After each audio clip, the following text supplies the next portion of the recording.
Hit my head on the concrete back in high school.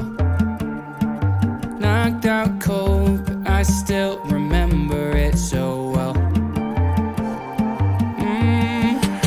Had my first dance and my first heartbreak. Made some friends that I still have, and I could tell. It's the good and bad and the best of memories. It's been so long, but you still remember me.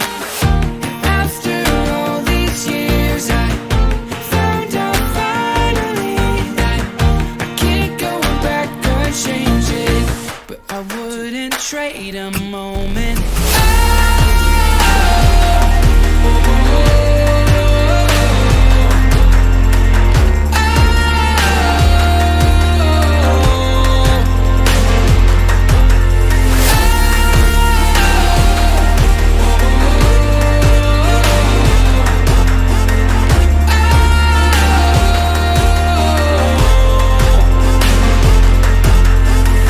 Everybody is moving on to new things, and we're still young, but looking back's like history.